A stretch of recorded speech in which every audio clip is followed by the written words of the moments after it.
내일 이재명 대통령과 여야 지도부 간의 오찬 회동이 열리는데요. 다음 주 국회에서 추경안 심사가 시작되는 만큼 관련 언급이 있을지 주목됩니다. 네, 주요 전국 이슈 강성필 더불어민주당 부대변인, 김기흥 전 국민의힘 대변인 두 분과 말씀 나눠보겠습니다. 어서 오십시오. 안녕하십니까? 안녕하세요. 네, 조금 전 말씀드렸던 내일 예정된 이재명 대통령과 여야 지도부 회동. 이재명 대통령이 좀 서둘러서 이런 자리를 마련한 것 같은데 어떻습니까? 이제 국민의힘 김용태 비대위원장은 김민석 총리 후보자 얘기도 좀 할 것 같고 분위기 어떻게 예상하세요? 저는 국민의힘이 이재명 대통령 다음에 된다면 우려했던 세 가지가 있는데 그 중에 한 가지가 예를 들어서 중국 주석보다는 일본에게 더 먼저 전하지 않을 것이다라고 했는데 예상을 깨고 일본 총리에게 먼저 전화를 했습니다. 또 본인과 관련된 법안 또 통과시킬 것이다라고 했는데 또 유예를 시켰습니다. 마찬가지로 민생회복지원금도 사실 보편적으로 지급할 거라고 예상을 했지만 야당의 의견을 받아들여가지고 선별적인 요소를 추가했던 것이거든요. 그게 다 김용태 비대위원장이 또 만나셨을 때 했던 내용을 또 받아들인 겁니다. 그래서 이런 모습이 계속해서 잦은 만남에 이어지는 어떤 모습으로 이어질 수 있기 때문에 저는 이번에 만나셨을 때도 야당이 하고 싶은 말 있으면 다 하시고 또 협조하실 거 있으면 협조하시고 이런 통큰 대화 이루어졌으면 좋겠다 이런 생각합니다. 예. 자, 의제가 없는 만남이 될 예정인데 어떤 그래도 내용에 가장 좀 집중이 되겠습니까? 아무래도 이제 김민석 총리 후보자에 대해서 김용태 비대위원장에서 아마 쓴소리를 할 것 같습니다.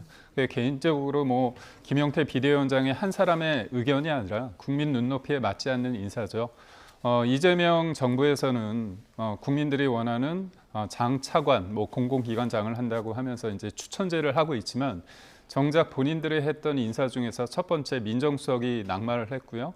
이어서 또 김민석 후보자에 대한 여러 가지 문제가 불거지고 있습니다. 그렇다면 이 부분에 있어서 국회 인사청문회 통과하고 그리고 통과하는 것보다는 어떻게 보면 밀어붙일 것 같고 그다음에 또 하나는 총리 인준도 150석 이상이면 가능하지 않습니까? 그러다 보니까 김민석 후보 입장에서는 검증에 대해서 여론이 불리한데도 불구하고 사실상 국정 운영 행위를 하고 있습니다. 업무 보고를 받고 다니지 않습니까? 이런 적은 없었습니다, 사실. 후보자 입장에서 업무 보고를 받고 있는데 이런 부분에 대해서 맞지도 않을 뿐더러 그렇다면 김용태 비대위원장 입장에서 철회를 그러니까 사실상의 인사 철회를 요구할 가능성이 크다 이렇게 봅니다. 네, 내일 추경 관련 얘기도 좀 나오지 않을까 싶습니다. 일단 지금 국민의힘에서는 포퓰리즘, 정치적 추경 아니냐 이렇게 얘기를 하고 있거든요.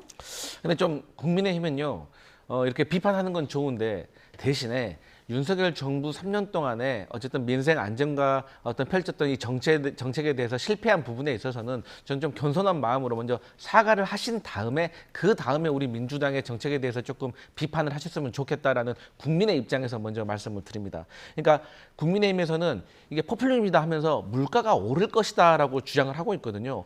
근데 이게 조금 말이 안 되는 게 윤석열 정부 3년 동안 재정 축소, 그러니까 정부가 돈 지갑을 닫아야 된다. 그래야지 물가가 안 오른다라고 주장을 하셨는데 윤석열 정부에서 22년도에 5.1%의 물가가 올랐고요. 23년도에는 3.6%의 물가가 올랐습니다. 왜 재정 지출을 축소시켰는데 왜 물가가 오른 것이죠? 그렇기 때문에 재정을 확대하는 것과는 직접적인 관계가 없다는 것을 반증하는 것이고 실제적으로 물가가 올랐던 직접적인 이유는 러시아 우크라이나 전쟁이라든지 이스라엘 하마스 전쟁 같은 걸로 이 국제 유가가 상승했던 것이고 그다음에 기후 위기로 인해서 농작물의 피해가 심했던 것 그리고 마지막으로는 윤석열 대통령께서 비상계엄을 선포함으로 인해서 환율이 폭등했던 점들 이런 것들이 있는 것이고 또 문재인 정부 때 민생회복지원금 줘봤더니 효과 별로 없더라라고 했는데 그것은 그때 당시에 코로나 때문에 영업시간을 제한했던 어떤 면이 있기 때문에 소비를 할 수 있는 시간이 짧았다. 그래서 그때와 지금의 상황은 다르고 마지막으로는 G20 국가 중에서 코로나 때 부채가 다 14% 증가했는데 우리 한국만 9%. 이것은 곧 나라가 그 코로나의 피해를 부담한 게 아니라 소상공인이나 자영업자가 부담했다는 것을 증명하는 것이기 때문에 이번에는 좀 다를 것이다. 좀 협조해 달라. 이런 부탁의 말씀드립니다. 대변인께서 말씀 주셨지만 물가가 상승한 거는 윤석열 정부가 잘못한 게 아니라 우리나라 물가의 가장 큰 비중이 뭡니까? 유가입니다.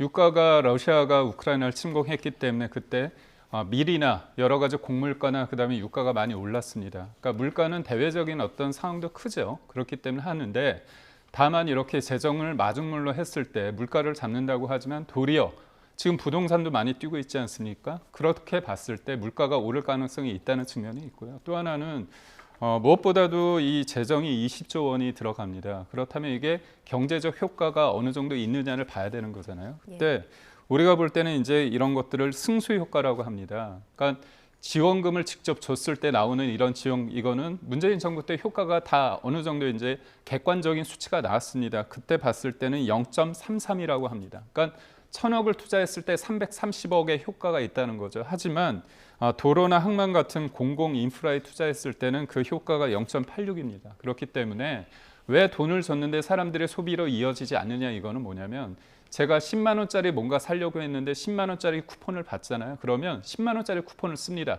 하지만 내가 원래 쓰려고 하는 10만 원은 쓰지 않거든요. 그게 결국은 소비 대체 효과가 있는 겁니다. 그렇기 때문에 저는 민주당에서 이거는 경제적인 부분도 생각하지만 정치적인 이유가 있다고 봅니다. 왜냐? 정권 바뀌니까 돈이 들어오네, 이런 느낌이 있습니다. 그리고 아주 저도 솔직한 마음으로, 저도 정치인이지만 이쪽에서 25만 원 주잖아요. 그럼 다음에 우리가 무조건 안 준다고 할 수 있을까요? 아닙니다. 저마저도 25만 원 4인 가족 만약에 받게 되면 좋습니다. 근데 문제는 어떻게 됩니까? 우리나라가 저출산 고령화 사회 아닙니까? 그리고 문재인 정부 때 600조였는데 1,000조가 됐습니다. 5년 사이에. 해방 이후에 70년 가까이 된 그 정부가 여러 정부가 거쳤는데 그때 600조에서 1,000조가 됐습니다. 그렇다면 지금 1,300조거든요. 이재명 정부가 이제 스타트해서 이번에 20조 원을 해가지고 1,300조가 됐습니다. 근데 이재명 대통령께서 3차 추경도 생각하고 계신데요. 그게 소상공인 관련해가지고 이른바 계엄으로 인해가지고 소비 피해를 입었다고 해가지고 인당 100만 원씩 준다는 얘기가 나오고 있습니다. 중소벤처기업부에서 업무보고에서 얘기를 했습니다. 네. 그렇다면 모든 것들을 이렇게 돈으로 했을 때 처음에 돈 받을 때는 저항감이 있지만 계속 받아보면 이게 좀 느슨해지고, 무엇보다도 저희 입장에서도, 국민의힘 입장에서도 이 포퓰리즘에 대해서 비판을 하지만 우리도 받고 더블로 가야 되나? 이렇게 생각하는 겁니다. 이게 그래서 무서운 겁니다. 예, 항상 이 추경 얘기를 하다 보면은 좀 경론이 벌어지기 때문에 하실 말씀들이 많겠지만 저희가 다룰 의제가 많아서 좀 여기서 넘어가도록 하고요. 이렇게 추경안을 좀 다룰 예결위, 그리고 법사위원장과 같은 원구성과 관련해서도 지금 많은 집중이 되고 있는 상황입니다. 여야 입장 차가 굉장히 큰데 추경 협상과 연계해서 논의될 가능성도 있겠습니까? 뭐 가능성을 완전히 닫아둘 필요는 없겠지만 저는 개인적으로는 추경과 어떤 원구성과 관련해 가지고 협상을 같이 연결지어서 한다는 것은 좀 맞지 않는 것 같아요. 이제 이런 생각입니다. 국회에서는 그동안에 관례라는 것이 있었습니다. 그러니까 다수당이 거의 법사위원장이라든지 국회의장을 차지해왔던 것이 관례예요. 사례를 말씀드리면 2008년도부터 12년도에 김형호 국회의장께서 국회의장직을 하셨을 때 여상규 법사위원장을 하셨어요. 같은 당 소속이신 거예요. 그리고 강창희 국회의장 하실 때 또 지금 현재 얼마 전에 국민의힘 원내대표 하셨던 권성동 법사위원장 하셨어요. 또 저희 민주당도 박병석 국회의장 할 때 윤호중 법사위원장 했습니다. 그래서 다수당의 국회의장과 법사위원장을 같이 견직을 했던 사례가 있기 때문에 이게 과도한 것은 아니다. 지금의 상황에 비추어 봤을 때 책임 정치를 구현하는 과정 속에서 저는 이게 필요하다고 봅니다. 하지만 이 국회가 보통 상반기와 하반기 2년씩 나눠가면서 하기 때문에 저는 상반기에는 이왕지상 이렇게 된 거 국회의장과 법사위원장을 민주당에서 그대로 유지를 하고, 하반기 때는 좀 우리가 협치하는 차원에서 저는 국민의힘에게 법사위원장을 넘겨줄 수도 있는 것을 좀 긍정적으로 검토를 할 수 있겠지만 지금 현재 상황에선 어렵다라고 보고, 또 그때 저는 법으로 좀 명시를 이번 기회에 좀 했으면 좋겠습니다. 그래서 관례를 찾지 말고 법으로 좀 명시돼서 좀 클리어하게 일을 진행했으면 좋겠습니다. 네, 방금 이제 다수당에서 국회의장과 법사위원장 다 이제 차지한 경우가 꽤 있다라고 말씀해 주셨는데 어떻습니까? 제가 아는 팩트랑 달라서 제가 알기로는 2004년 17대부터 1당이 만약에 1당이 국회의장을 하면 2당이 법사위원장을 했습니다. 견제와 균형이라고 됐는데 문제는 21대 문재인 정부 때 그게 어긋났습니다. 그때 민주당이 다수당이었거든요. 결국 왜 1당과 2당이 의장과 법사위를 나누게 된 근본적인 이유는 민주주의에 있어서 가장 중요한 게 상권 분립이고 그다음에 견제와 균형입니다. 지금 민주당은 누구보다도 누가 다 알잖아요. 국민들이 행정 권한도 가지고 있고 압도적인 의석수도 가지고 있습니다. 그렇다면 법사위를 저번에 2024년도에 총선 이후에 의장을 가져가면서 법사위를 또 가져갈 때 그 주장의 근거가 행정부를 견제하기 위해서 가져가겠다는 거였습니다. 근데 행정부 바뀌었잖아요. 그러면 임기라는 어떤 형식적인 논리의 구애를 받을 게 아니라 권력이 근본적으로 구조가 바뀐 겁니다. 여소야대 국면에서 여대 야소 국면으로 바뀌었습니다. 그렇다면 법사위를 국민의힘에서 가져가는 게 순리라고 보고 있고, 강성필 대변인께서 여러 가지 봤을 때 이거를 법적으로 해야 된다고 본다면, 법이란 게 사실 의회 정치는 법에 더해서 대화와 타협으로 이루어진 만큼 어느 정도의 여백이 필요하고, 법에 지나치게 혹은 숫자에 지나치게 의존하다 보면 사실 정치가 설 공간도 없고요. 정치가 말라버립니다. 그렇기 때문에 제가 볼 때는 충분히 정치력을 발휘해야 되는데, 지금의 여야가 그러지 못한다고 하면 불가피하게 제도적 장치를 만들 필요는 있다고 보고, 저는 하나 말씀드리고 싶은 게 그렇습니다. 권력이라는 것들은 견제받지 않으면 자제와 절제를 해야 되는데 그렇지 못하거든요. 그렇기 때문에 여야에 대해서 상대방의 어떤 권한을 인정해주는 어떤 견제 장치, 그래서 법사위를 야당에게 넘겨주는 게 맞다, 이렇게 봅니다. 예. 자, 지금 인수위 역할을 하고 있는 국정기획위원회 이야기도 한번 나눠보도록 하겠습니다. 업무 보고를 받고 있는데 어제 검찰청과 방송통신위원회 해수부까지 좀 준비가 미흡하다라는 평가를 받으면서 줄줄이 멈춰 세우는 일이 있었습니다. 이를 두고 뭐 군기 반장, 기강 잡기 여러 가지 평가가 있던데 어떻게 보셨습니까? 그러니까 보고를 받는 입장과 보고를 하는 입장은 또 다를 수가 있는 것이기 때문에 뭐 군기 잡는다고 느낄 수도 있지만, 저는 또 군기 잡는 것도 필요하다고 봅니다. 왜냐하면 이 정권이 연장이 됐을 경우는 이러한 어떤 불협화음이 좀 덜하겠지만, 정권이 교체되다 보면은 아무래도 진보 정부와 보수 정부가 이 경제라든지 안보에 있어서는 기조가 확 바뀌기 때문에 여기에 따른 혼선이 올 거라고 저는 생각을 하고, 지금의 부처에 있는 고위 공직자들은 윤석열 정부에서 임명되었던 고위 공직자이기 때문에 아무래도 보수 정부의 어떤 기조에 조금 더 적응이 되어 있을 거라 생각을 하기 때문에, 저는 추후에 두 번, 세 번의 수정 보고는 있을 거라고 생각하고, 과거 역대 사례를 봐도 그래 왔었습니다. 그런데 여기에서 가장 큰 문제점으로 하나 지적되는 것은 검찰청인 것이죠. 검찰청 같은 경우는 어쨌든 간에 대통령이 후보 시절부터 수사청과 기소청을 분리하겠다라고 공약을 했고, 이게 가장 큰 화두가 된 거 아니었겠습니까? 그러면 정권이 교체가 됐으면 그 공약에 따라서 본인들의 쇄신안이라든가 자체 조직 분리안에 대해서 조금 고민을 했었어야 되는데, 이게 좀 부족해서 아쉬웠다, 이런 말씀 드립니다. 네. 김 대변인님 의견도 짧게 그러니까 들어볼게요. 제가 인수위 때 부대변인을 했습니다. 그래서 그때 문재인 정부에서 윤석열 정부로 바뀌었죠. 그렇다면 저희가 이른바 갑질을 했느냐? 그게 아닙니다. 서로 간에 이 입장이 다를 수 있습니다. 어떤 사안을 바라볼 때. 다만 이번 같은 경우는 중간에 받다가 못 받은 게 검찰청하고 방송통신위원회는 30분 만에 끝났다는 거고, 예. 해수부는 아예 시작조차 못했다는 겁니다. 이거는 굉장히 문제가 있다고 보고 있고요. 실질적으로 대통령의 어떤 국정 철학을 알아서 맞춤형으로 왜 준비하지 않느냐, 이게 바로 갑질입니다. 왜냐, 부처가 이제까지 했던 거, 검찰의 존속 이유는 70여 년 이루어져 왔던 이유가 있습니다. 근데 정권이 바뀌었다고 해서 검찰 자체의 수사 권한을 아예 없앤다는 거는, 이거는 아주 근본적인 질문이 되고 있고, 무엇보다도 검찰이 없어졌을 때, 지금 민주당에서 낸 법안을 봤을 때 모든 권한을 국무총리실 아래에 있는 국가수사위원회가 다 가지고 있습니다. 공수처, 검찰 기능, 경찰 기능까지 해서 다 수사기관의 어떤 사찰도 가능하고요, 감찰도 가능하고요. 그 다음에 수사 지휘, 통제, 이런 모든 권한을 다 가지고 있거든요. 이런 부분에 대해서는 당연히 이견을 제시할 수 있는 겁니다. 네.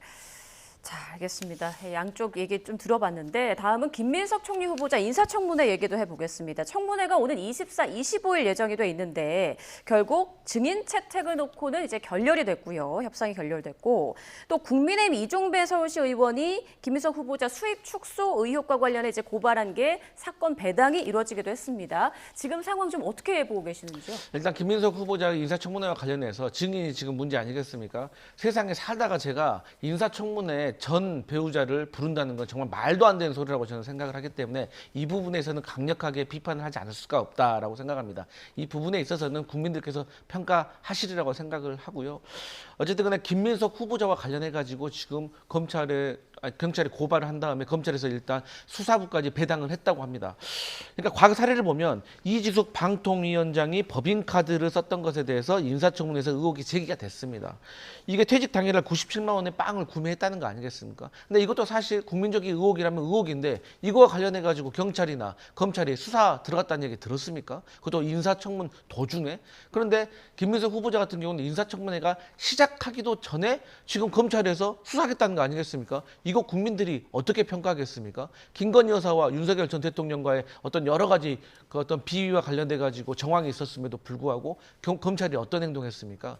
그렇기 때문에 저는 검찰의 중립성에 대해서 상당히 문제점이 있다라고 국민들이 평가하실 것이다 이렇게 생각합니다. 네, 김 후보자가 SNS 등을 통해서 뭐 여러 가지 의혹에 대한 해명을 내놓고도 있는데 뭐 충분치 않다고 보고 계신가요? 뭐 해명을 제가 볼 때는 국민 눈높이에 전혀 맞지 않다고 봅니다. 쉽게 말해서 불법 정치 자금으로 2번 유죄 판단을 받았습니다. 대법원에서.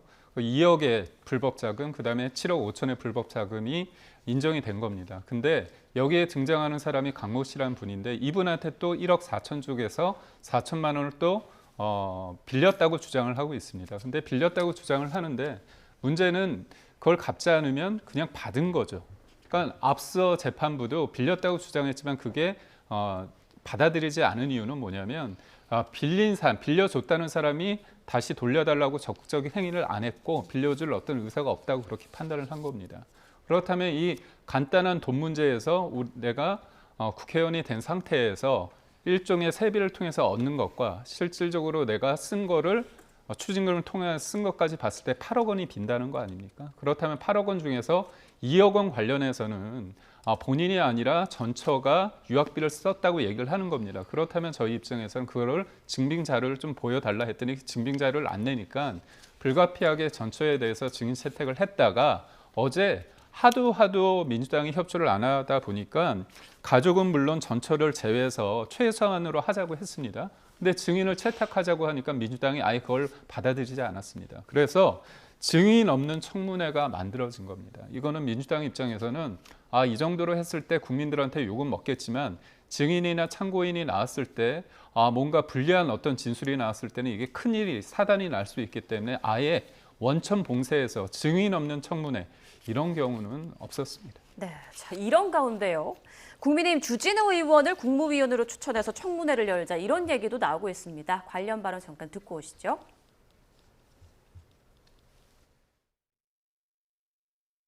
가장 요란한 공격수인 주진우 의원이 국민적 질타를 받고 있기도 하죠. 일각에서는 주진우 의원을 차라리 국무위원으로 추천을 해서 인사청문회를 한번 해보자 이런 이야기까지 나오지 않겠습니까?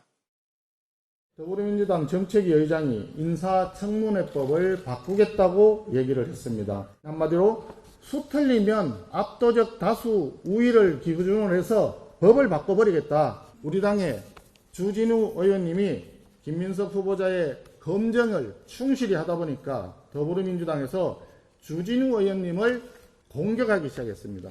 어이가 없습니다. 그럴 거면 주진우 의원을 총리로 지명하십시오.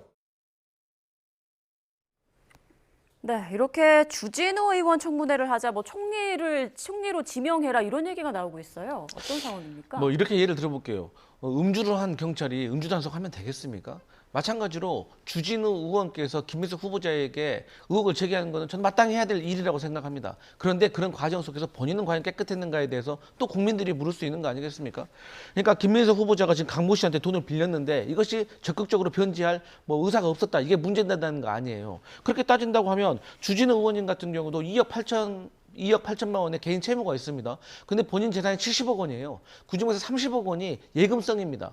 통장에 30억 원이 있어요. 근데 왜 2억 8천을 빌려가지고 안 갚냐는 거예요. 1억은 갚았습니다. 하지만 여전히 1억 8천은 남아있는 거예요. 그러니까 물어보는 거예요. 이게 잘못된 겁니까? 김민석 후보자는 통장에 2억밖에 없는데 1억 4천에 대해서 총리 후보로 지명이 되니까 대치를 일으켜서 갚았단 말이에요. 이 정도는 물어볼 수 있는 것이다. 하지만 더 과도한 어떤 공격은 저희도 자제해야 된다 이런 생각합니다. 이제까지 청문회를 준비하면서 청문위원회에 대해서 상대 정당에서 공격하는 경우는 처음입니다. 근데 참 안타까운 게 민주당이 잘하시는 건지 모르지만 좌표 찍기 그리고 또 문제가 있으면 법 자체를 바꾸는 게 있습니다. 그냥 간단하게 말씀드리겠습니다. 대통령에 대해서 뭐 굳이 비판할 마음은 없지만 여튼 대통령께서 대법원에서 유죄 취지에 파기환송이 됐을 때 어떻게 했습니까? 대법원장을 탄핵하겠다, 그 다음에 특검을 하겠다 민주당이 그랬습니다. 그리고 어떻게 법을 바꾸려고 합니까? 형사소송법 관련해 가지고 공직선거법 허위사실 유포죄의 허위에 해당하는 그 행위 부분을 아예 없애려고 합니다. 그리고 대통령이 되면 재판을 중지시키는 그 형사소송법도 냈습니다. 이게 바로 문제입니다. 예. 자, 뭐 이제 여야 당권 경쟁과 관련한 얘기를 좀 들어보고 싶은데요. 국민의힘 조기 전당대회가 가시화하고 있는 가운데 아무래도 가장 주목되는 인물이라고 하면 김문수 전 대선 후보가 될 것 같습니다. 전현직 의원들과 오찬을 해서 눈길을 끌기도 했는데 최근에 또 기자들과 한 이야기가 있었습니다. 어떤 이야기가 오갔는지 함께 듣고 오시죠. 전당대회 좀 생각해 보셨는지. 전혀 뭐 생각한 바가 없습니다. 그 혹시 추대 여론이 만들어지면 좀 생각해 보실 의향이 그렇죠. 있으신지. 그거는 뭐 아직 없는데 뭐 가정법으로 이야기하기도 그렇잖아요. 출마는 고려하고 있지 않다. 그런데 추대에 대해서는 조금 여지가 있는 듯한 답변이었거든요. 분위기가 앞으로 어떻게 흘러갈까요? 제가 볼 때는 추대는 없습니다. 국민의힘 쪽에서 민주당은 예전에 원내대표 경선 과정에서 사실상 박찬대 의원으로 추대를 하지 않았습니까? 정당 역사상 그런 일은 없을 거라고 저는 보고 있고 당연히 경선이 있을 겁니다. 그렇다면 김문수 후보가 과연 나올 것인가? 제가 볼 때는 한 200% 전 나올 가능성이 200%. 크다고 봅니다. 네. 왜냐하면 대선 이후에 본인이 당권, 당대표 이 경선에 나오는 부분에 대해서 뭐 쓰레기 더미로 가라는 거 아니냐 그런 생각 없다 그렇게 말씀하셨지만 정치라는 게 쓰레기 더미 위에서 또 꽃이 피는 게 정치라고 표현할 수 있습니다. 그리고 본인의 여러 가지의 어떤 행보, 그다음에 주변 사람들이 얘기를 봤을 때 그리고 더군다나 그 대선 과정에서 저도 이제 당협위원장을 하고 있지만 한 달 내내 외친 게 저희 입으로 외친 게 김문수 후보입니다. 이게 각인 효과라는 게 있죠. 그리고 우리가 예전에는 어떤 그 민주당에서 공격하는 어떤 극우 프레임에 좀 갇혀 있다가 봤는데 이번에 대선 과정에서 보니까 김문수 후보자의 어떤 개개인의 면 그리고 경기도지사와 국회의원으로서 했던 여러 가지 일들을 봤을 때 충분히 능력이 있는 분이라는 걸 저희가 알게 됐습니다. 그렇다면 이재명 정부에 대해서 대척점에서 실력 있게 그리고 강렬하게 견제와 균형을 맞출 수 있는 사람이 누굴까 했을 때 여러 사람 중에서 김문수 후보가 나올 수도 있다고 봅니다. 네. 자, 민주당 전당대회 좀 생각해 보죠. 8월 2일 날 예정돼 있지 않습니까? 네. 박찬대 전 원내대표도 이제 조만간 출마 선언을 할 것 같은데 네. 정청래 의원과 양강구도 그렇게 현실화될까요? 어떻게 보세요?